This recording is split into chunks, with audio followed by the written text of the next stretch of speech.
is posting like, I am so lucky to like, this birthday was the best and it's all because of Lindsey. So it's like, this really, to me, I think is going to work. I really do. So that is just a beautiful thing that right now, unfortunately, you're not seeing that. We have Carl with Sierra and Maya and others, but just know that this is real. Go on. Okay. Is Maya going to stick around? Because I went down a rabbit hole with Maya because she said that she had been dating a like celebrity chef. They shoot a picture of him. At first I thought it was Emeril Lagasse and I thought, is she really with Emeril Lagasse? But then I looked and he's been married like 5 times, but he's still with the current wife of like 15 years. And it was this other guy, Kwame Onwuachi, who I was like, wait a minute, I know him. I've met him. He's like a famous DC chef. He was on Top Chef. And you know, the way she talks about it is that she completely lost her identity in dating him. I like her a lot. I was like, okay, this is interesting. And of course I got down the rabbit hole of Kwame. I knew him and he has a very interesting history in DC and the restaurants, you know, because obviously like I started. How since you know, because I mean, she describes it as like, I was living in this man's shadow. Like it wasn't Maya. I was Kwame's girlfriend. Well, I know she doesn't, I didn't get the vibe she spoke very highly of him. I don't know. I mean, that's not what it seemed like on the show. Yeah. Yeah, your ex is your ex, I guess, for a reason. But well, Kwame famously started a restaurant called Shaw Bougie, or Shaw Bouja or something like that in DC several years ago. 5 years ago, after he was on Top Chef. Anyway, the whole concept essentially was like, I don't know how many courses, like 20 courses. It was basically like $1,000. It was very, very high end.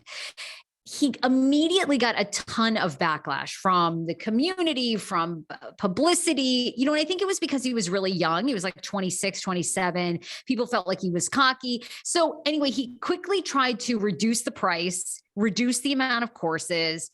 It didn't go well. The restaurant closed, you know. Then he opened up this Keith and Kin down at the Southwest waterfront in DC. Very popular. I went there. I did like this promotion, you know, for my podcast. He came out, he met my husband and me. We did like, it was like a Valentine's Day promotion. You like you that. know, he was really sweet, very kind. They brought out tons of food, everything.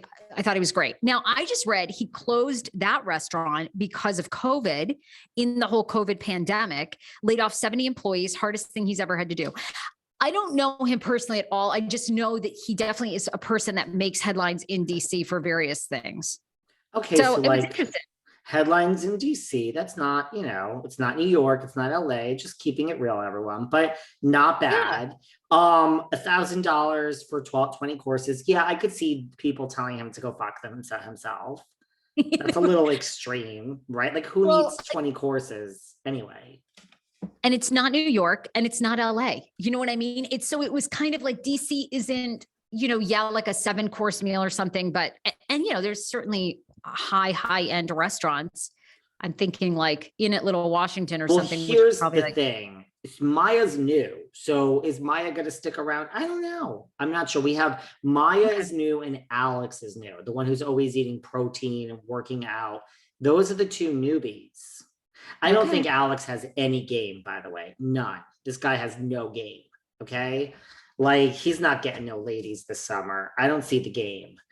Now like there's no game. Like he's like in bed creeping on, I think he was creeping on, was it Maya? Yeah, I think he was creeping on Maya that night.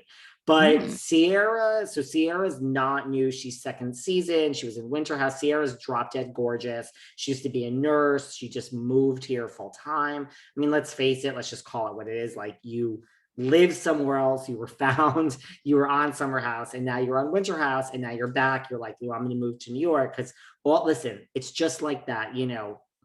I mean, all these people like that Dr. Wendy Osefo, you know, Wendy Osefo, it's from your backyard down there. I know my girl, Wendy. Well, yeah. You know, I mean, you were in the DC before. One day she's a professor. The next day, all she wants to do is have like candles. So Sierra, I think is thinking of, you know, leaving nursing and man, these people, you get on the TV for 2 seconds, just don't leave your day job, guys. That is my advice. Don't leave your day job. This shit's not going to last. You're not Countess Luann, 13 seasons in making $1 million. And Roni's in trouble. So we don't know what the hell's happening. Anyway, even though I've given predictions, you know what I mean? So it's like Sierra all of a sudden wants to leave nursing and is trying to find herself. I'm like, oh girl, you got a job. Don't leave it. Don't leave it. I like it. It's one of those things. I'm sure you're at this stage because you and I watch a lot of television. It's not that I don't want to try a show. It's like, do I have the capacity to keep it up? I get it.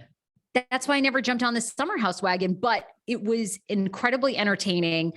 I am invested. I mean, obviously late to the game, but, and of course, I know Paige. Well, I don't know her, but I know Paige, and Craig. I love that. I love Southern Charm. So it's like going to be fun to see their relationship evolve. So yeah. And the best part about Summer House this season is that Craig is sleeping with some woman named Kristin, whose last name we have to blur out. I don't know how that came down. I don't know if there was a call from Kristin's management and says if you use the word Cavallari in this and we will sue you. I mean, or does Bravo just decide for legal reasons we better not mention her name? And maybe that's it. Or is it does Kristin preemptively say don't you dare use my name? Because Kristin Cavallari is no joke. She comes with the team. She is this ain't Bravo anymore. This is Miss Cavallari.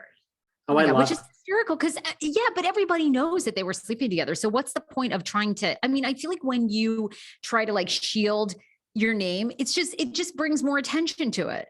But also, Paige says to her mother on the phone, if he were just sleeping with some girl, it'd be okay. But this is Kristin, and I've loved her forever. It's they acknowledge that it's Kristin Cavallari, but they will just not say. I don't know. I love that. Paige is getting insecure. I mean, Paige is gorgeous, but Kristin Cavallari is fucking drop dead gorgeous too. It's yes, Paige. I mean, that's enough. I'd be jealous if I were sleeping. I mean, I'd be insecure if I were sleeping with someone who was sleeping with Kristin.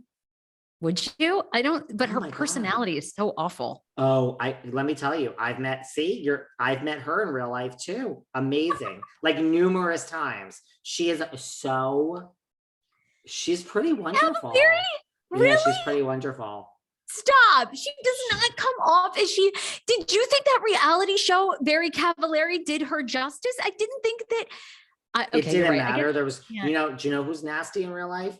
Fucking LC. Lauren Conrad is nasty. Really? Yeah. Oh my God. See, okay. Well, then what do I know? I have bad TV dar, I mean, the people I think are going to be awful in real life are the sweetest human beings. And then the opposite, I think they're going to be really sweet and then they're terrible. So there you go. Okay. But so stick with it. It's really, it's fun. I think it's just mindless. I don't know. There's something